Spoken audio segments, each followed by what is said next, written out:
Hey guys, and welcome to episode 3 where we are changing the format. So, as you guys just saw, we got 70 fishing, and right here we're finishing up Kingdom of Miscellanea.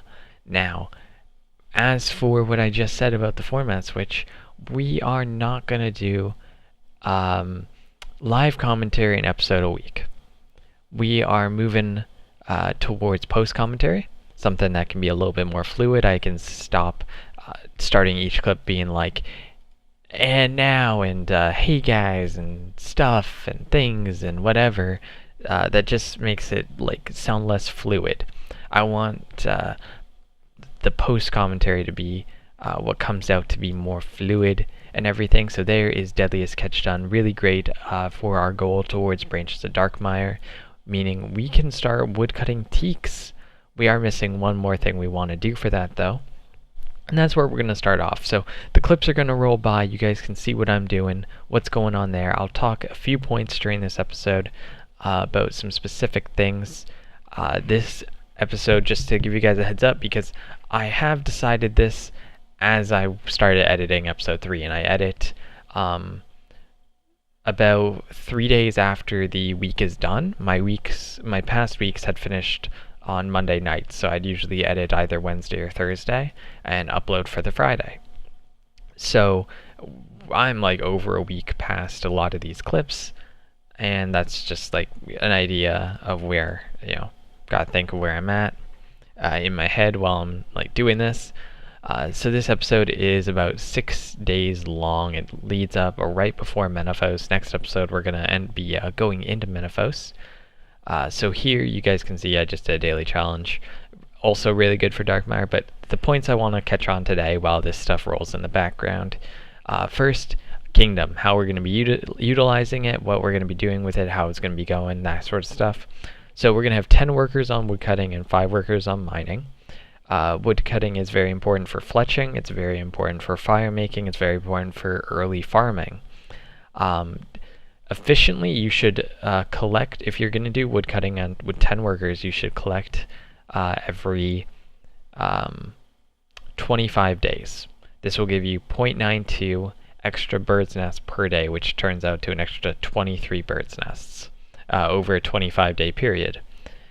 Doing more or less than 25 days, you're not being quite as efficient as you could be, because that's the idea is you get the maple logs, as you can see right here, going from a very off number of 892 to a much more round number of, I forget what it comes out to, I think it's 22,300 or something like that.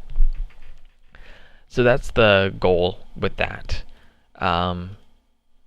Being efficient with that. We're not going to do that because we need those birds' nests much more commonly. What I'm currently doing now is about every 2 days, so I do gain 1 extra bird's nest every 2 days compared to 0.92, compared to what would be 1.84 extra, so I'm still losing out on a lot, but at least I'm gaining some. Yeah, so that's our Kingdom. 5 workers on coal, or on mining, sorry, it gets coal. This is for any ore we get while doing Slayer. So that's very important for easy smithing gains, more efficient to utilize that stuff than to do LRC. At least this is talking more so using the ingot 4s, so that's your ceremonial swords. If you're doing anything else, probably less efficient than doing LRC. But that's just how it works for efficiency. If I need AFK, I'll still be willing to do ingot 1s of like mithril and addy and steel. It doesn't really bother me that much, mainly because I want to do this whole thing in time played, like in real life, not in time played. Sorry, yeah, I want to do it in real life time, not time played, as fast as possible. And obviously that's not 100% plausible, just because I can't be on 24/7 or anything like that. But that's where we're at. So that's Kingdom. The next big thing to talk about is where we're going after branches, because branches is coming up. I'll tell you that right now. Not because I finished it, and yes, we are over a week past when this episode started, but I wasn't planning on having it done that early. I'm doing it probably when I'm recording this commentary tomorrow. So it's important to know what's going on after, and that is going to be while Gothic sleeps. We need about another 130, 140 quest points in order to finish, to be able to do while Gothic sleeps. So there's a bunch of prereq quests that I have yet to do, and that will help us get to that 270 quest point mark. On top of that, we need to do 65 in herblore and in farming. Those are both going to be pretty easy. We're going to be 63 from Branches of Darkmire, meaning just 2 more levels after that. And there's some quests that we need to do and some other quests that we can do that'll get us the rest of the experience, no problem. On top of that, the 65 herblore, our daily Jack of Trades is going to probably get us that. If not, there's quests like that I need to do. I believe I need to do them, like One Small Favor that'll gate us. It will get us 20,000 herblore experience. One thing to note in the background there, I was doing herblore. I was doing woodcutting and fletching at the same time. That actually is a method which makes fletching near lossless. The only time spent is cutting the arrow shafts for a Ironman.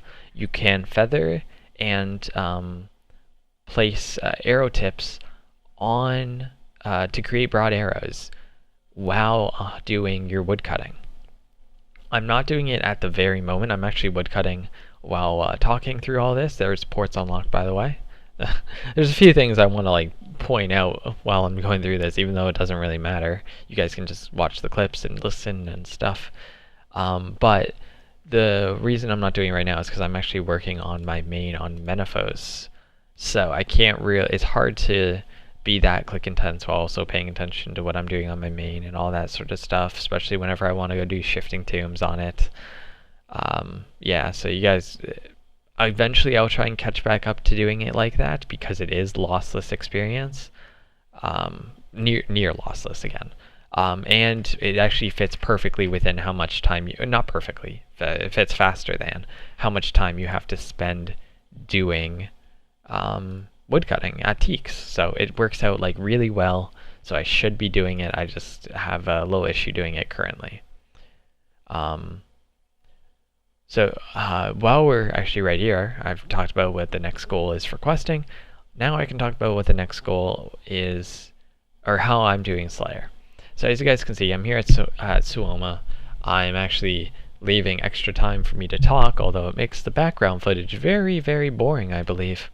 That's okay though. One thing I forgot to do actually before starting this is picking up some Slayer tickets, but I actually amend that issue after doing this task. The great thing about Slayer is money making. So one of the primary things, we need 67 Slayer for branches, but we also require 68 for spiritual warriors, because that's going to be one of our best money making methods. I've done it before. They're just so great. Way better than Turoths. The Alks can be bigger. You can get some stuff to disassemble and some hybrid armor and stuff, which, you don't really want to be using hybrid armor unless you're at DKs or something, but they're just so good in general. So we're going to be going up to 68 before we do branches even. So you need 67 for branches. We're going to go up to 68 just for the money making. So that's where this Slayer grind comes from. We did the Slayer grind actually to unlock broad arrow fletching.